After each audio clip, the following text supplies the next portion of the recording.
The Town held promotion chasing Leeds United to a 1-1 draw at Kenilworth Road on Saturday afternoon. To keep up our momentum in the Great Escape alongside me to look back on a decent afternoon of football is the Lutonian journalist James Cunliffe. Jimbo, 1-0 at Hull, 1-1 against Leeds. I'm getting Great Escape deja vu here. Oh, the good old days. They might be returning, you know. We'll look at all of that right after this intro. I believe our supporters are the best supporters in the country.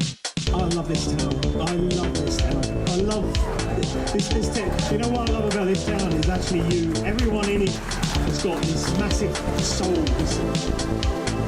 We're Luton people, and that's what we care about.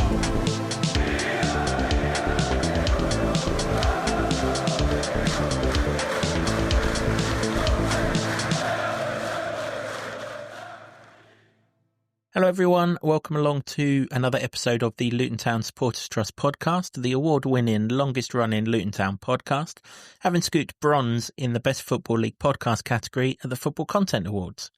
This season our show is in association with Solid, providing opportunities, provisions and assistance so that our academy can fulfil their potential. As I mentioned prior to the intro, we are looking back at Luton Town 1, Leeds United 1. Really good afternoon of football in the sunshine, and I've got Jimbo alongside me as always to do that. Jimbo, we'll cover so much shortly, but I mean, we all went to Kenilworth Road, our place of church, to worship Christ yesterday. It's only fair that on the Sabbath we do the same again today. What a man. What a player. What a player. I'm loving his work, and is it any surprise that since he's come in, things have started changing? I mean, it's not all down to him, but something's changed. I mean, he's one of the big things, one of the revelations. He absolutely is, yeah. It'll be interesting. It'll be really, really interesting. In a couple of weeks' time, Jimbo and I will do our player of the season, as we always do. It'll be interesting where he features on that list. We'll save that for now, though. That's for sure. Team news. Well, their team news was probably bigger than our team news, wasn't it? Shortly after this podcast posted, Daniel Farker had obviously looked at it and thought, well, I'll show you guys, and made a big announcement that he was changing the goalkeeper around, which basically wasted and made our preview null and void. Carl Darlow was in goal for them. But for Luton, we thought that Izzy Jones would be back, and he was, and that was good because that pace down that side was useful. Apart from that, though, I think everything was as expected, really. Yeah, well, we didn't expect too many changes, did we? And I just really enjoyed that game. For, you know, sun's out helps, but really enjoyed that game of football. Just what we wanted of Luton, what we called for a while, and probably what everybody's called for a while. A plan, some fight, some heart, and gave Leeds a real good go. I just loved it. Yeah, you enjoyed that game of football. I enjoyed it as well. I'm not overly sure the two Leeds centre-backs enjoyed it very much, though, because my word, did they know they were in a game. I think Pascal Strauch woke up this morning battered, bruised and blue in every part that he could be from the physical toll that Carlton Morris put on him. And eventually his will just broke, didn't it? 5 minutes from the end, he just sat down and said, I'm not having no more of this. And he walked off, and fair play to him for that. I mean, fair play to Leeds, actually, because that was the kind of game that I expected Luton to play. You know, the one thing I can't label or never have labelled Matt Bloomfield with is being stupid. He's never shown any indication of that. He pretty obviously knew that if we started engaging in a game of football with them, there's only one winner, and they weren't wearing this particular orange shirt.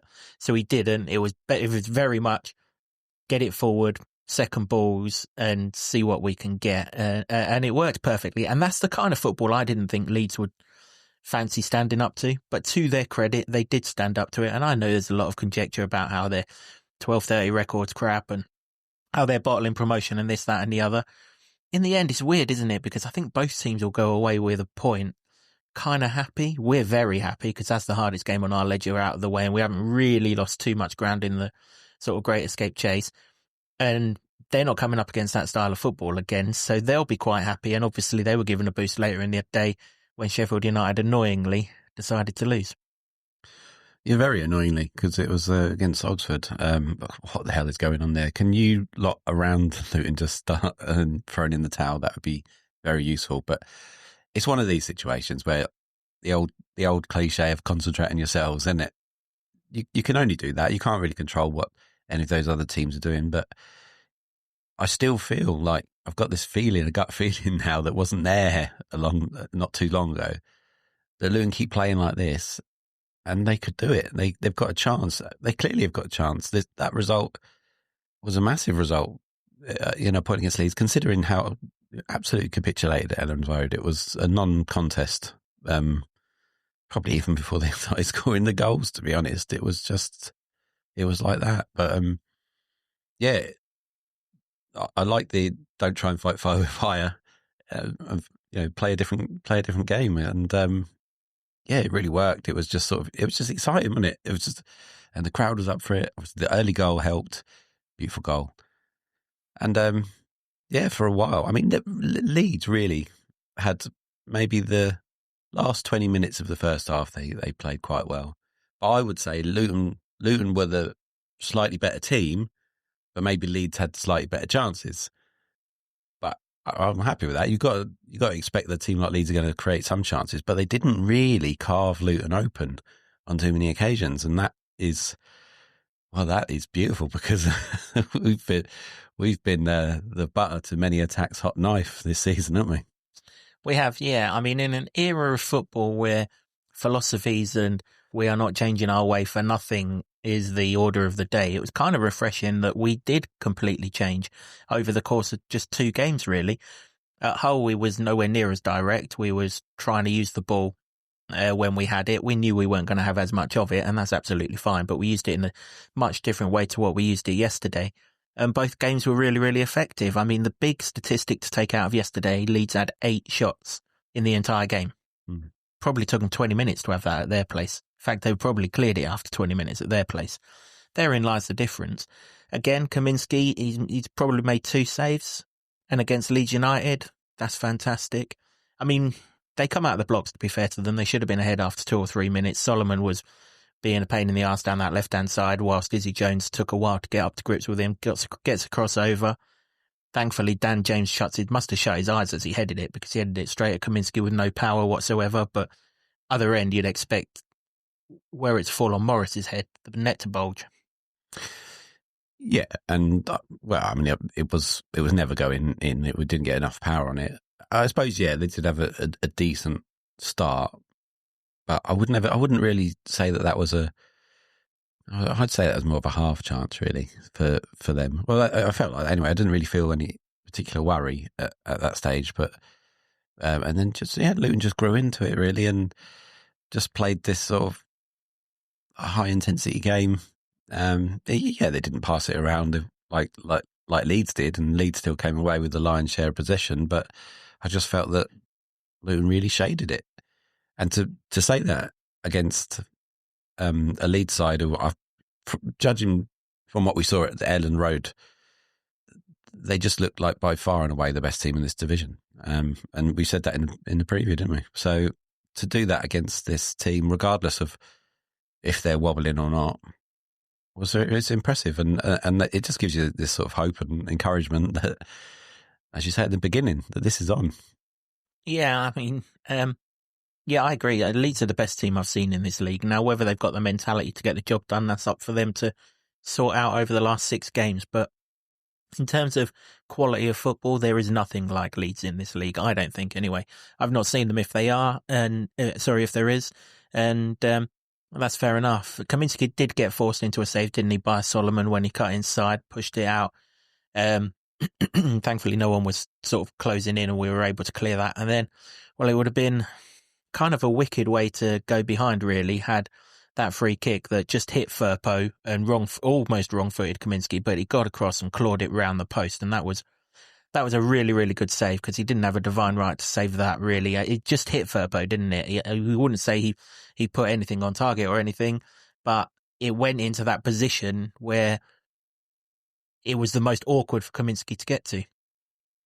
It was, but a sensational save. That's what Kaminski does. That's him at his best, and it was a fantastic reaction save. Yeah, I think it just hit him like in what WWF in the 80s used to say, the bread basket.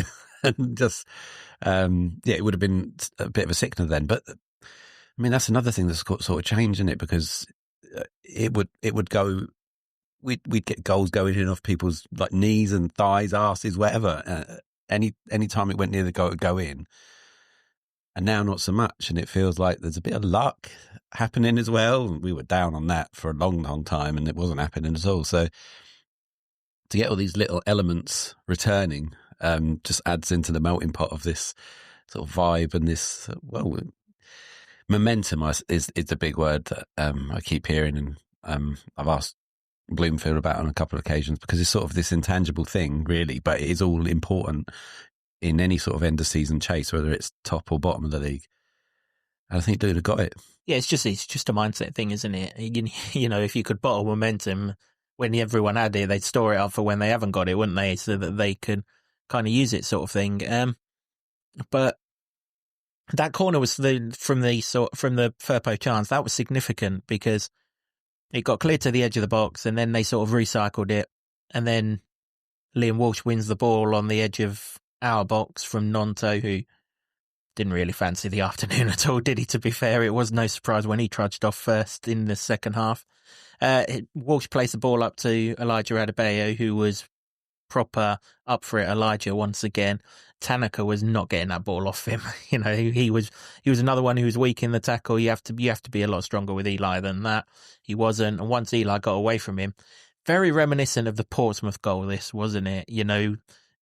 Then it was Clark chasing away from our defensive set piece. This time it was Elijah, but to be fair to Clicker, he kept up with Elijah, and you kind of like play the right pass, Eli, whatever it is that you do, because he had Izzy Jones sprinting up on the right-hand side and Tello Asgard was on his right-hand side. Whatever you do, play the right one. He did. He played it left to Clark, who probably didn't want it on his left foot, so he cut inside. And then once he's cut inside, he's just put the ball to the back stick, and Izzy Jones doesn't miss. He makes up, I don't know if they've shown it on TV, but he makes up 80 yards because he's at the front post from the corner that's come over and ends up at the back post to tap in, or I say tap in, to volley in, which sort of emphatically. And there's a noise at the Kenilworth end, at Kenilworth Road, that only comes out on certain occasions, or it came out when that ball hit the back of the net. That noise, man, I love it so much. I'm going to miss it when it's gone from that particular ground, and we're gone from that particular ground, because that was just a absolutely gorgeous team move. And you say that reminiscent of the Portsmouth goal, but also reminiscent of the player final goal with Eli marauding down the pitch and got a little bit of fortune in one stage, but then kept hold of it, and obviously found Clark, and Clark's not scoring this on this occasion, but turns to the assist, and beautiful goal, loved it. And and they sort of. When we have scored, or previously earlier in the season scored, and then it just felt like, oh, let's all sit back. It wasn't like that, and that's what I liked. They were just going after Leeds and thought, well, we can match it, and that's a confidence thing, isn't it? It's the return of confidence, the return of hope, the return of a little bit of luck, the return of belief. It's all happening, and I'm here for it. And it's also an indication of how fit the team is now. Matt called that out last month. We're not fit enough. Well, we were able to chase Leeds around for 90 minutes yesterday, and we didn't really weaken at any stage. I just compared the goal to the Portsmouth game, but this certainly wasn't a sit back and hold on for dear life like that Portsmouth game turned into. This is our position on the pitch. We started off with what you'd call a mid-block, really. Okay, at times they forced us into a low block. That's just how good they are. They don't just attack with three. Probably six, because their two wingers are basically right behind the two actual wingers. Sorry, full-backs are right behind the actual wingers, aren't they? They basically leave the two centre-backs and the two defensive midfielders, and the rest is like, get yourselves up there and have a right good go. Hence why Firpo was in the position that he was to have that chance. But you're right. The atmosphere after that goal was kind of special. It led the players on. There's something happening with this team. I mentioned it after the whole game.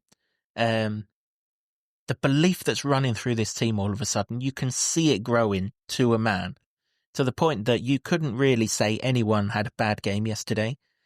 And actually, although you can pick out a couple of individuals who were special on the day, most of them were in the sort of 7.5 to 8 out of 10 range, with one or two sort of 8.5, 9 out of 10. Whereas previously this season, that's not been the case. You've kind of had one who's had a benchmark of 7, 7.5, and the rest are trudging between 5 and 6 out of 10.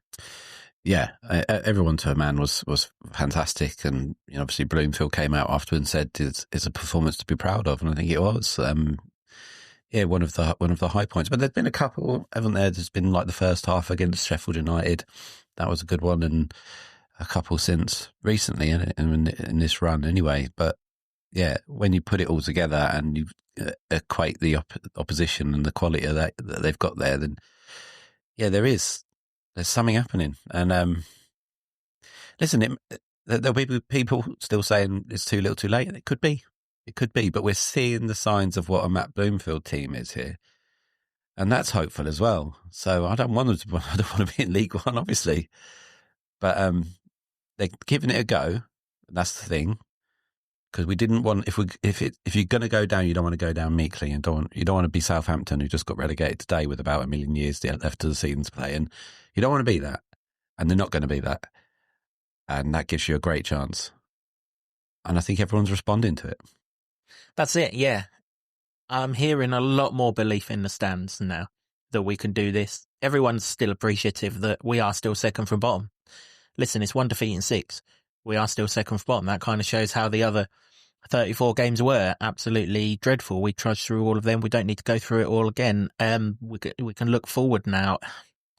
We've also said it takes something special to beat us. And to be fair to Dan James, he delivered something special. There's a lot of criticism out there for Elijah allowing him inside too easily. This guy is all right foot, Dan James. We saw it at their place. He's all right foot.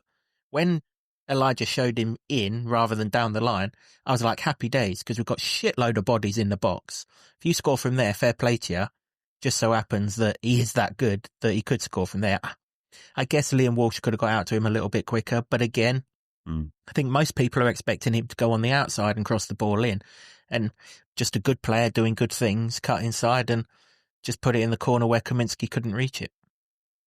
Yeah, I think he did the right thing in trying to guide him down there. I don't think anybody's going to bet on Dan James picking that out with his left. He didn't really smack it, did he? It was a sort of guided shot.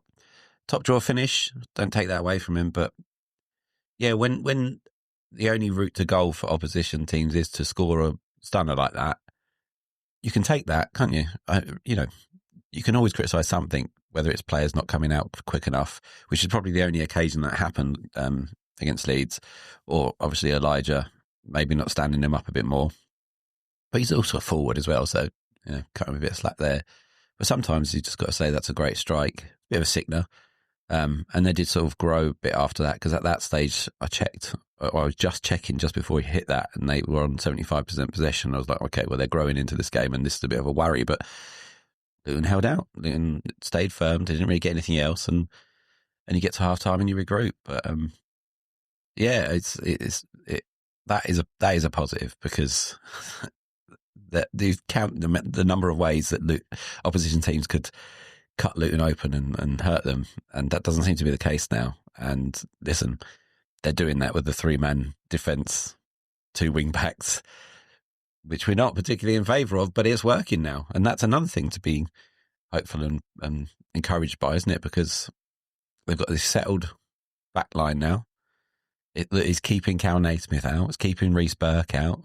There was a slight hint that maybe Mengi might be in the squad, and if he is, he'd be kept out as well, because they're now starting to gel. You've got McGuinness, who's starting to look like a player, and you've got Christ Makosso. Praise be to him. Indeed, yeah. Who isn't starting to look like a player. He's a bloody good player. And yeah, in the Makosso era of that defence, if you take out Burnley, where Cal got sent off after 20 minutes, it is literally that long-range Callum Chambers effort at Cardiff and yesterday that they've conceded as a team in that time. 3 other clean sheets against Portsmouth, Middlesbrough and Hull. And that's where we're at now. Whereas, let's be honest, 2 months ago, we lose that game yesterday. Oh, yeah. 100%. There's no doubt about it. We lose that game, and we lose it by switching off in stupid fashion, and then they get a tap in that they don't really deserve. I've checked on FootMob, the stats site, Jimbo, because when I was sat there, I was kind of thinking this. Dan James scored in the 27th minute. Leeds' next shot on goal came in the 72nd minute. That's a whole half of football that, for me, the best footballing team in this league haven't had a shot at our goal of any kind. Haven't had a shot at our goal. It was the Patrick Bamford one that Kaminsky's going to save all day long. That was the next shot that they had after that. That's incredible, really. That is testament to the work that Bloomfield, the defence, the whole team as a structure. I mentioned it after the whole game. When we don't have the ball, wherever we are on the pitch, everyone sprints back into this 5-4-1 that we defend with right now. And there's just no way through. A damn good side who have a nippy number 10 in Nonto, who have two brilliant wingers, the two best wingers in the league in Solomon and James. Pirro, who's caused us God knows how many problems, both at Swansea and at Leeds. And then they have quality in Tanaka probing the passes as well, but they could not get through to even have a pot shot in 45 minutes. Yeah, it's beautiful, and it goes sort of understated, really. I think and you're right to call it out and say how impressive that is, because from the sort of narrative of the season, you'd be right probably to think, well, they can't be as ineffectual after the break. Farke will get into them and then we'll be in trouble. And it was never like that. There was never like, there were a couple of chances, obviously, where you sort of heart in your mouth, but almost there's not that sense that every time somebody attacks now, we're in trouble, when that was the case. And fingernails are growing back and everything. They are. You're absolutely right. They are, yeah. Second half, I mean, obviously it didn't start how we wanted it to, with Elijah going down injured. It looked innocuous. It looked like a clash of knees. I don't really know what happened, really, but it didn't look in a good way. It looked in an even worse way when he was trudging off at the end as well. I think we can safely say, and we'll cover this in the Stoke preview, that we won't be seeing him at Stoke. But we could really do with that not being an injury that rules him out for the rest of the season, because whilst he's not scoring, he's having a massive impact in the goals that we do score right now. He is. He's sort of, other than the goals, so you can't say he's back to his best because he's not scoring at the moment, but he's doing all the other stuff and doing it well and causing a lot of problems. The goal was an example, wasn't it? His role in the goal. So, yeah, I wouldn't expect to see him. He looked fairly uncomfortable, and it wasn't a big clash or anything like that. And yeah, I hope it's not a long term, because we know that when he does get injured, sometimes that is the case. But you've got some players that are coming on, whether it's through just general substitution, tactical changes, or an injury, seem to be coming on and doing the business. So it's not like if he isn't playing and he isn't going to play, then it will be a blow, but it's not a killer blow. So hopefully he's going to be okay. But yeah, I don't think we'll see him at Stoke. No, I mean, usually these things, knee, ankle, whatever, I think it was knee, wasn't it? Certainly it seemed like the ice was on his knee when I saw him at the end.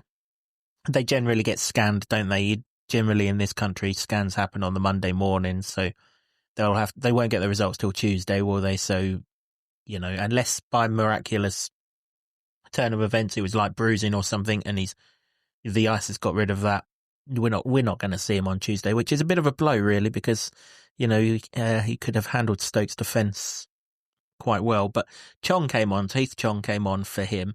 That immediately led to a slight tweak in the formation. It was no longer 2 in front of Asgard, it was 2 behind Morris.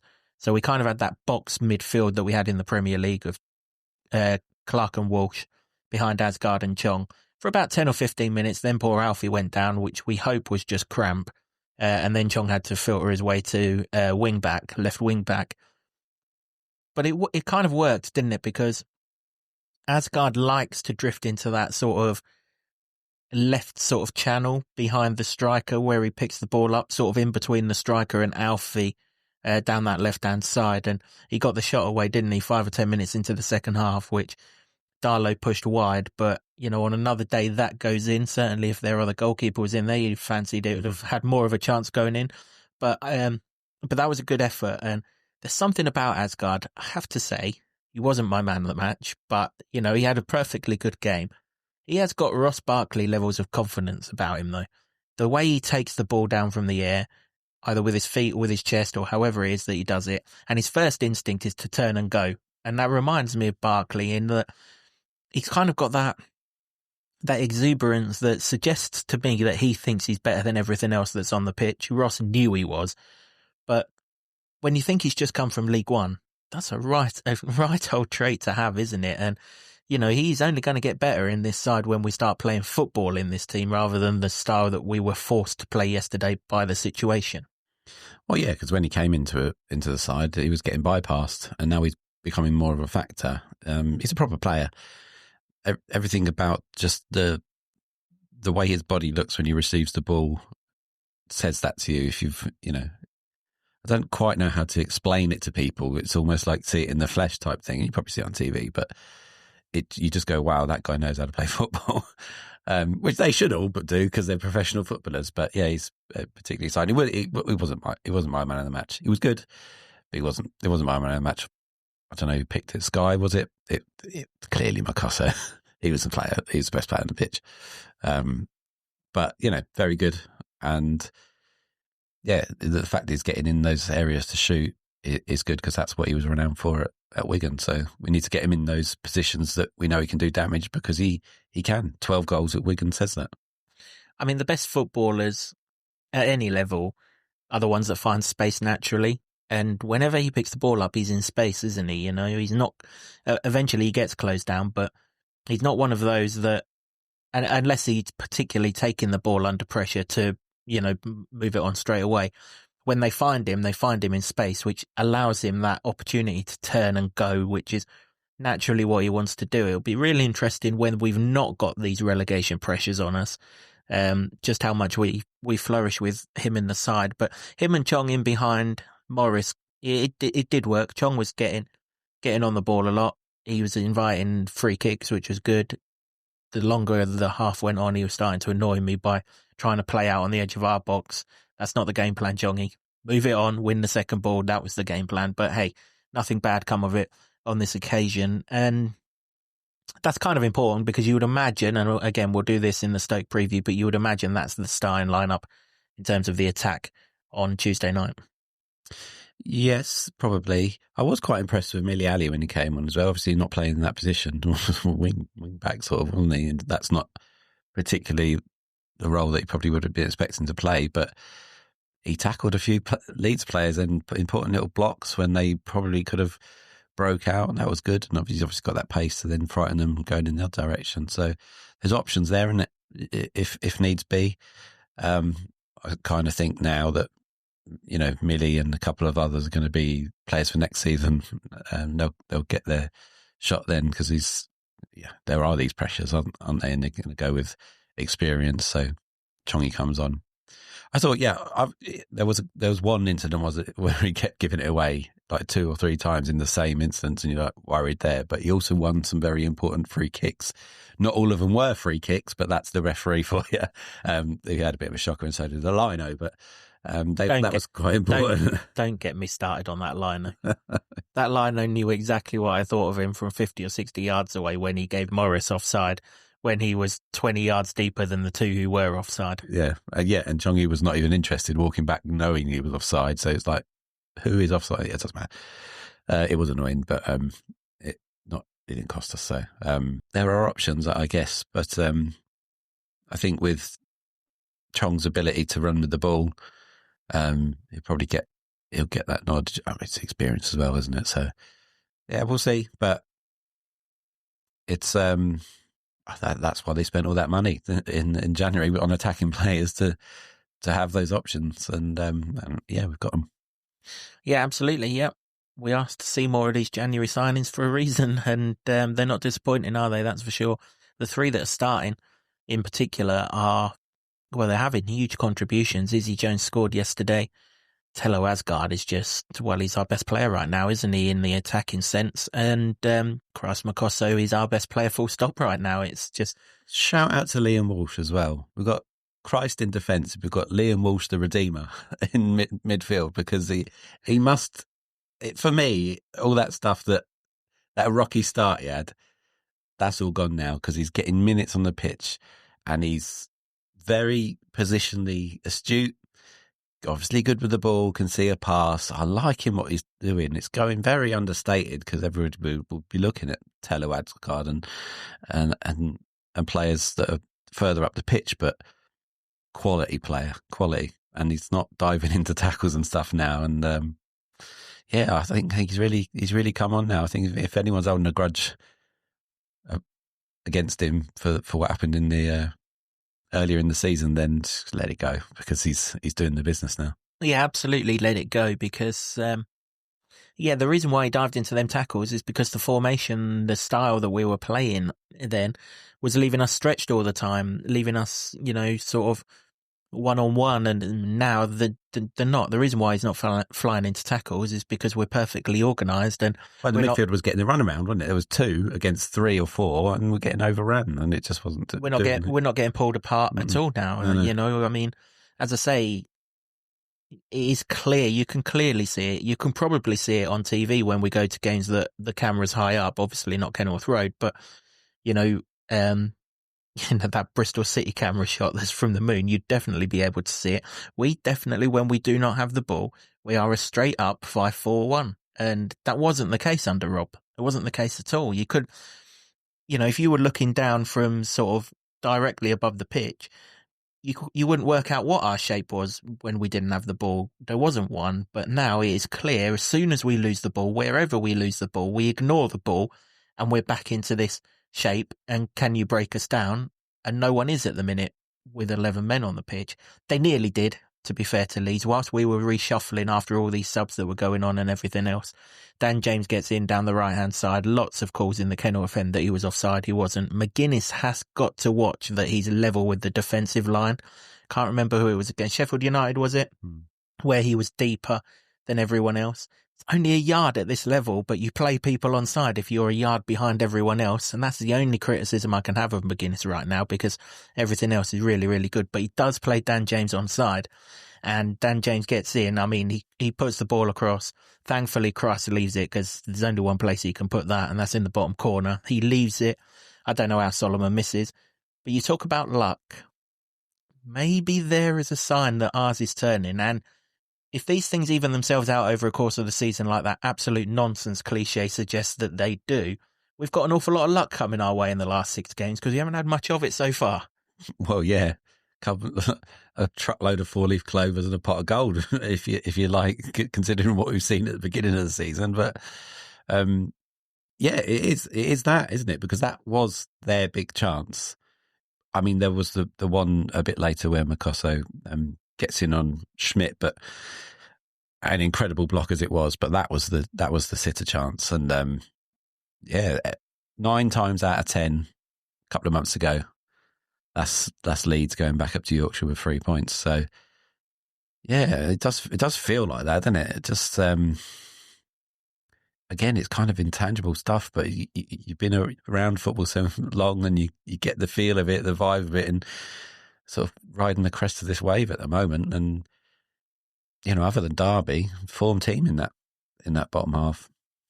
Yeah, from the Kenilworth end, you can see this passage of play transforming, and you know James is on side. You can see at the back post that Solomon's there, and you know that Christ is. You can't go to James because James is too far away. Can't stay with Solomon because that's just the way the ball is. You're hoping that Dan James fluffs his lines and the cross is straight to Kaminsky. Otherwise, from the Kenilworth end, you're expecting that to be 2-1. Thankfully, Solomon was gracious enough to, well, I don't even know where he stuck it, but he didn't stick it anywhere near the goal, that's for sure. And from that moment, we was fine. We settled in. The changes did happen. There was loads of changes from us and from them, all in one go. But once we settled down, we were fine. Then comes the 6 minutes of injury time, which, to be fair, we were always... 8 minutes of injury time. I don't know where they got it from, but 8. No, I think, to be fair, we were always getting them. We had the Elijah injury. We had the Alfie injury. They had an injury as well. And every time Christ took a long throw, and his arms must be bloody knackered today, because he must have took 50 of them. Every single time. I don't know how he does it. He must have wasted 30 to 45 seconds, and no one picked up on it at all, because usually the Leeds captain or Leeds players would be like, hurry up, hurry up, hurry up. But he just seemed to be allowed all of this time to take these throw-ins. So I I thought that was what we were going to get. And then 3 minutes into them, we lose the ball, don't we, on the edge of our box, slightly further on than the edge of our box, and they're in. They're straight in. I think it was Bamford and Schmidt who were going in. He'd placed Schmidt in. He cuts inside onto his right foot. He's just about to pull the trigger and win the game 2-1. And then out of nowhere, there's Christ to put a block in. No, sunshine. This ain't going in. And he gets his foot to it, doesn't he? Just as he shoots, the ball hits Makosso and just trickles to Kaminsky, and then he gets up like against Portsmouth when he pushed Murphy into the Kenilworth end. He gets up and gives the crowd a sort of lift up to make them even louder. He's just sensational, really. Yeah, I mean, as good as the block was, it was that moment afterwards where I just think that 10,000 people fell in love with Christ Makosso then, if they weren't already, because he's just got that vibe about him, and he's doing the talking with his feet because he doesn't speak a lot of English as well. But that shows he gets it, and people respond to it.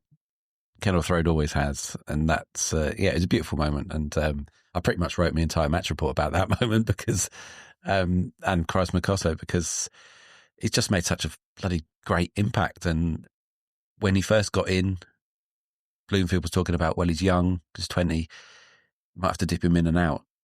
The bloke's undroppable now. Yeah, Matt's kind of changed his tune in regards to that. And, Jimbo was at his post-match press conference, and here's what Matt had to say with regards to Christ Makosso and how he intends to use him for the rest of the season. When he first came in, you said he's obviously a young player.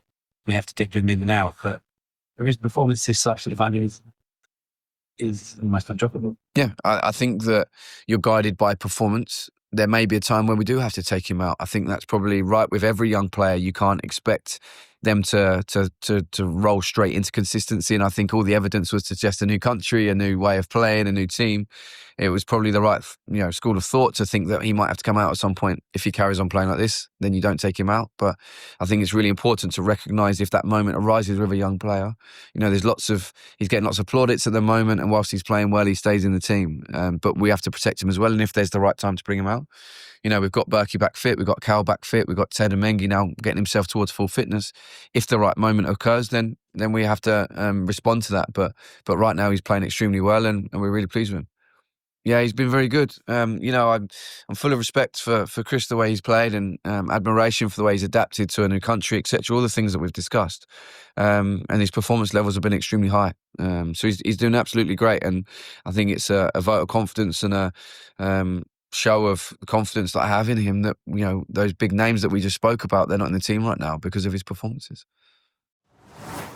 Yeah, dipping him in and out no more. But the good thing is, listen, he probably is going to have a rest at some point. We've still got 6 games to go. The season ends 4 weeks yesterday. It's a lot of football, especially over Easter. But you look on the bench, Naismith, Burke, by Easter, Mengi, the drop-off from Christ to whoever it is who replaces him, and it will be Burke or Mengi, won't it? Cal will be Bell's replacement should he need to be. It's not as stark as it was earlier in the season when we were losing centre-backs down that right-hand side and having to put full-backs in there, or even at times sort of midfielders had to go in there. Picture's looking pretty, but right now, Christ, it's your shirt, mate, and you keep wearing it. Yeah, and I don't think anybody will wrest it off him anyway. He's an absolute unit. So I love it. I love that I love it when a player just comes from nowhere, and often when you're trying to force your way in and you're a young player, you have to have that really bad bit of luck for somebody else, or just one of the most abject halves of football against your arch rivals you're ever likely to see, and he comes in, stops them from making it any worse. And yeah, like you say, other than the Burnley game, which you can pretty much write off because we're playing with 10 man for so long, he's been wonderful, and you haven't lost other than those 2 games, and you can't lay the Watford blame at him. He wasn't on the pitch when the damage was done.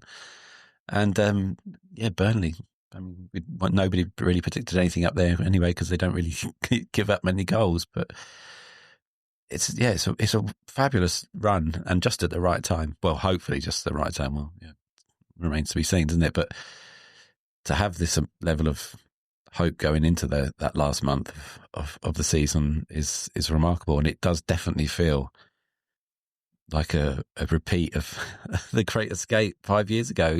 It's even against the same bloody teams. Some of the teams coming up are the same teams we had in that run. It's remarkable.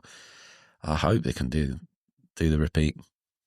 Yeah, I'll save my score prediction for the Blackburn game until the Blackburn preview, but Luton are going to win that game 3-2, aren't they? We all know how this works out. It's especially if that geezer who scored the own goals is still around. Unfortunately, I think he's injured, but I'm sure they'll find someone else who can do that for us. They've completely packed in for the season, Blackburn. Make sure you do that next Saturday, chaps. That's for sure. Yeah, listen, Makosso, there are vibes of Mengi last season about this, isn't there? You know, sat out on the wilderness, kind of we're being told he's one for the future, and by future you're looking way down the line. Gets in by hook or by crook. Mengi got in by virtue of a League Cup tie at Exeter and never looked back. Makosso got in, like you say, by virtue of, well, I mean, Mads Anderson and the QE2 did a good impression of each other, didn't they, in that first half at Watford. There is no looking back now, and you look ahead to next season. Let's hope we get out of this mess, but allow us for a minute or two to look ahead to next season in the Championship. You build your team around Makosso, around Izzy Jones, around Lamine Fana, who I would imagine will be a significant presence next season just because of the physicality of him, and Tello Asgard. You've got yourself a nice little spine there without having to. We've got to address an awful lot in the summer, of course we do, but you've got yourself a spine that's going to be more than good enough for this level because they've shown it in the last few weeks. Yeah, and that's why it's not the only reason. We're hoping that the Great Escape does come to fruition, but there's just the signs of what Bloomfield will be doing. It's not even like the finished article now, and it's not perfect. So don't get us wrong. We're not saying that it is, but there are signs of what he wants to do and how he wants to play and the players that he wants to do it. He made all those signings obviously in January as well. So yeah, it's really quite positive in that sense. You've just got to get there now, but they're doing the stuff to try and get there, and that's important. But that was always the thing, wasn't it? We always said the future under Matt will be good. We just weren't sure if we had the time span for him to do his thing and get us out of this mess. We were thinking based on previous roles 2 months to get us going, or thankfully that kind of come a week or two earlier, maybe the international break and that lengthy break between, what was it, Sheffield Wednesday and Sunderland, was it the 11 game? It sped up the process, which is handy. Here's where we are. 39 points now. 11 points from our last 6. Take 11 points from your last 6, you get to 50. There aren't many teams that go down from the Championship with 50 points. I know everyone's saying about Birmingham last year. That was a freak season last season. Let's not forget that Birmingham were riding high in the playoffs at the start of that season before they went down the Wayne Rooney route. None of the teams that are in and around us have been messing with the playoffs. The only negative of yesterday, Jimbo, is we now mathematically cannot make the playoffs this season. But hey, we'll save that for next season. That's absolutely fine. I didn't spot that one. You're still looking up, were you? Fair play to you. I did say in the preview. Optimism for you. I did say in the preview, if we beat Leeds, I'll be looking to see if we can still make the playoffs. We went 1-0 up. I had 10 minutes to just check the league table out. We can't. Yeah. We're 20 points off the playoffs with 18 to play for. Damn. Well. Yeah, listen, we've just got to settle for staying in the division if we can. And yeah, you've still got obviously Stoke and Derby. Listen, they've all picked up as well, so that doesn't help. But if you can do that against Leeds and keep them at arm's length for so long, take the lead, look really solid, play well, good performances all over the pitch, there's no reason why you can't go to any team in this division and give them a game. And that's all important. And the players look like they know it now. There's sort of chests out, and there's even just smiles on their faces, really. And that really helps. So yeah, I'm looking forward to everything that's coming. I didn't think that I would be there. I mean, there was a point. Tell us if you're a regular watcher, because I can't remember, but there was a definite point where we thought it's done, didn't we? If it was that bad, and now, there's hope. Yeah, listen, I said at the time, I came away from Vicarage Road and I could not see where this was coming from. Forget what happens in the last 6. I could not see this point coming, let alone the Great Escape. Like I say, 11 points from the last 6 games since that Watford game. If we replicate that, that gets us to 50 points. And, that's the size of the task now. But it would also represent, I think most people think we'll stay up with 50 points. When we did the whole thing, we had it sort of 46, 47. Probably the results yesterday. That might shift now, yeah. Probably elevated that a little bit. Yeah. But I still think with 50 points, you're going to be fine. So now it also tells us that these 6 games are 3 wins, 2 draws and a defeat.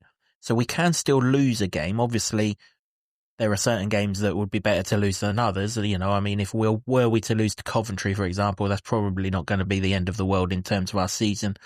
Were we to lose to Derby, that would be a massive dent. But it does just show that you don't have to win all 6 games. We have created a bit of wiggle room for ourselves now, which we were beginning to run out of. Yeah, the Reading thing, isn't it, in the Great Escape 5 years ago? We don't need none of that. I don't want to get battered 5-0. But and thankfully, they're not one of the teams that are going down this deja vu route. You stay in League One. We have enough problems with you when you're in the same division as us. But you're right. You're absolutely right. Because I remember thinking back 5 years ago when that happened. Well, that is it. I think that left us with 3 games. And I think we needed minimum 7 points from them. Well, that's not going to happen, is it? No. But it did. But here, 3 wins, 2 draws and a defeat. You kind of got wiggle room. We'll cover the Stoke game in the next podcast, but maybe it just presents a not must win, but more a must not lose element to that game. Again, we'll discuss it, but the key thing that I want to say is, we're all going to look at the results. We're all going to look at other teams' results, especially the times that we play at 12:30 and they all follow us. Of course, we're going to do it. But the more important thing, rather than the other team's results, is the number. It's the number, and if you get to 50, if that's your number, more often than not, it is. Doesn't matter how you get there, when you get there, or who you get there against. If that's your number, then the other teams are irrelevant in all of this. Obviously, if we beat Stoke and Derby, we can crunch that number down a little bit more anyway, but we'd be on 45 if we beat them both anyway. But, this stage of a season, especially when there's so many in the mix, it's all about holding your nerve. It's about the players holding their nerve on the pitch and turning your defeats into draws, your draws into wins where you can, like we have done in the last 2. And then us in the stands very much holding our nerve. And we did. And we did it at Hull. We did it yesterday. The club feels to me like a snowball going down a mountain. It doesn't stay the same size from the top to the bottom. It gathers snow, doesn't it? And by the time it gets to the bottom, it's a big boulder-shaped snowball. Just kind of feels that momentum, that sort of togetherness is getting us into that situation. And that's why I said after the whole game, when we did the whole review, forget what's gone. Concentrate on what's to come, and we'll worry about what's gone when we get back to looking at where we were at the top of the mountain on our way down. Yep, there was a lot of analogies in there. So I'll just say that 50 would be a lovely number. I think that we have to at least win 50% of the remaining games, at least. And maybe if you can win them all, great. If you win them all, I think you stay out. Oh, you'd stay up with 50 cents. Definitely, for sure. Yeah. You win half of them, maybe a couple of draws, something like that, then I think that might be okay. But I think you've got to at least get to that sort of point. But even saying that does feel like wiggle room, doesn't it? Because you've got six games and you've got to win 50 of them. And you go, okay, well, you can lose one here or there. Maybe, hopefully just there or not at all. And get out of this. So, yeah, it does feel like that the form of the last 6 has really given them the platform to not be so stressed about it and play your way out of this. And it feels like that's what they were doing against Leeds. If you can do that against them, they can do that against anyone. So, yeah, it just feels like a relatively nice place to be, albeit, if you look at the league table, of course, still in the bottom 3. But when you look at it like that over the course of the remaining games, then I think that's cause for optimism. Cautious optimism. Yeah, of course. Listen, we'd all love to be where Swansea are in the league table, at the top of the mini league looking down. But we are where we are, aren't we? Belief's a big word, though. We have to keep believing it as supporters. Players have to keep believing it as players, and I think they do. And like you said earlier, if you don't get outplayed by Leeds, there's no reason why you should be outplayed by anyone in this league. So now you can go into all of these last 6 games from a standpoint of, well, we've had it as tough as it's going to get, and we've ridden the storm and come out with a result. Keep playing to that level, and logic, and there isn't much logic in the Championship, it has to be said, but logic will tell you that level gets you the results over the last 6 that's going to keep you in the league, and then we all go away in the summer and happy days. Well, that'd be a dream scenario, and I think we're closer to it than not, which is a damn sight better than we were, well, halfway through that Watford game, like you say, just dire. And yeah, it's a nice place to be. I'm just in a really positive, happy mood. Sun's out as well. Easter holidays, got a couple of weeks off. Get in, and yeah, it's all seeming a bit rosier. It definitely is. Yep. Yeah, the outlook is good. There's a football team. We're watching Luton again. We're watching, again, I'm just repeating what I said from the last review podcast. We're watching Luton of 2 years ago. The Luton that can repel opposition pressure, that can sit back and contain, and that can hit teams on the counter-attack. And when it's in front, it knows how to stay in front. Okay, yesterday we didn't do that, but it took a worldie to deny us of that. And this is the best place we've been on the pitch for a long time. I've got as much belief that Luton are going to stay up now as I've had at any stage where I've appreciated that we're banging trouble. Obviously the first third of the season, I was very much of the belief that we're too good to go down, quickly realised that we wasn't. And from that moment to now, this is the most belief I've got, or that I've had, that we'll stay up. There's a lot of work to do. There's 6 huge matches. Let's cliche it. There's 6 cup finals to come.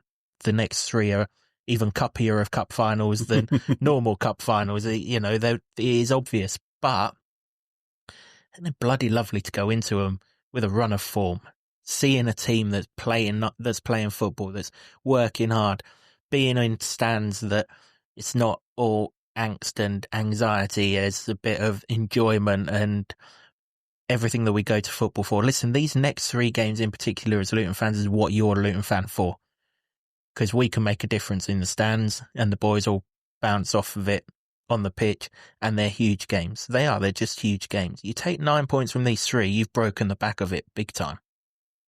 Yeah, absolutely. And they're all winnable now. That's the thing, isn't it? If we were looking at the Leeds one as being the hardest one, and whether you're up for a bit of reverse psychology for the win or not, I think, if you're sensible, you probably would have thought you could get beaten here, and it wouldn't have been a disgrace, because they are that good. Although I don't know, they'd have to buy some players if they went up. I'm not sure that they would be able to there's no stick chance. it in the Premier League, and that's another massive debate for a separate alone podcast if that ever happens, because there just now seems to be a ring fence around the Premier League. Although Luton, clearly not as bad as the 3 that went up this season, so that's something, isn't it? But yeah, it is a really nice place to be, and long may that continue. Poor old Garth, he got the wrong season, didn't he? He obviously meant Southampton were going to be relegated near enough by Christmas, earliest relegation of all time. Yeah, they've got away with scot-free. Absolutely boils my you-know-what that does, that's for sure. You mentioned reverse psychology for the win. Well, you didn't quite get the full shebang, but felt like a win. Felt like a win. Feel like a win, yeah. That's it, mate. That's why you're coming away from it. Everyone's really happy. They're giving it out to the Leeds fans. Leeds are falling apart again, and love it. And just like the return of banter is great, because it was bloody quiet for a long time in Kenilworth Road, and that's not what we're used to. It's not normal. And we're Luton Town again, aren't we? Yeah, exactly. And it's great, and I so much enjoy being part of these stands. That listen, I was in the stands for all of the games, like many of you guys listening and watching, where it's so much better to be, not just because the sunshine in the football and everything. The outlook is so much rosier. The job's not complete. We have to stress that the job is not complete. We know that, but 6 more of these, and we can get there. Whilst we're on the subject of crowds, well done to everyone who took part in that applause in the 25th minute yesterday. Sometimes football has to go out of the window, doesn't it? We were Yeah. rivals for 89 minutes and we were football together for 1 minute yesterday. Yeah, that was proper. That I'm in favour of that. I like that a lot. I think the Leeds fans appreciated it. They certainly did on social media, didn't they? From all the build up and yeah, I think it was important. Nice little moment. Absolutely, yep. Well done to everyone involved, and well done as well. Well done to me, Jimbo, because I've clawed back another 3 points on you whilst you're going through all this reverse psychology nonsense. I'm closing the gap like the Town are closing the gap to the teams above us, my friend. Yeah, you carry on, mate. You crack on. I'm loving it. You close that gap. I don't care if you pick me at the post.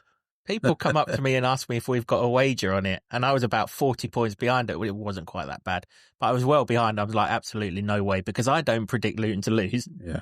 And Luton are losing most of the time. Now I'm kind of wondering, why the bloody hell didn't we have that wager on? I might just pip him at the post, but no, it's absolutely fine. Well done also to Richard Tyson, to Luton T59, and to Twats LTFC, who also got 1-1, and also Chris McKnight 7164. Posted in the YouTube comments, Jimbo, that he's in UK from Canada, went to the game yesterday, and his kids watched Luton live in person for the first time. So really hope that Awesome. that your kids enjoyed that, Chris. And well done for getting 1-1. And I believe he's here for the Blackburn game as well. So hopefully they enjoy that. And a hat is for life. That was a proper game you went to make your debut. That's a proper game of English football, that, in a great stadium against two wonderful clubs. You'll definitely remember that as your first game in the future when people sort of ask you for it, that's for sure. Yeah, well done to everyone that went 1-1. There was a couple that went 2-2, so points gained all over the board. Lots more are falling for your reverse psychology, mumbo jumbo. It's working, mate. It's working. Listen, we can all praise Christ Makosso, but clearly this is the elephant in the room people ain't addressing. It's this, isn't it? It's the reverse psychology for the win is what's doing it. And long may it do it as well. Long may it. 6 more reverse psychologies for the wins. I'm not getting involved. People are telling me I've got to stay off this bandwagon. This is a bandwagon I'm not allowed to jump on. And that's absolutely It's not a bandwagon. It's a juggernaut. It's a zeitgeist. And it's happening, mate, right before our eyes. Whatever mode of transport it is, I'm not allowed to climb on board, so that's fine. It can go past me. I will take one for the team. Absolutely no problem. Well done to everyone who got the correct score right, and thanks again for everyone who got involved on YouTube with your score predictions and your comments and everything else. Lots of references of laughter with the Lev Yashin comparisons and things like that as well. We did kind of go back in time on that preview, didn't we? So it's funny how these things crop up, because completely independently, I heard Lev Yashin's name on 2 other podcasts in that week. We're trendsetters, Jimbo. That's what we are.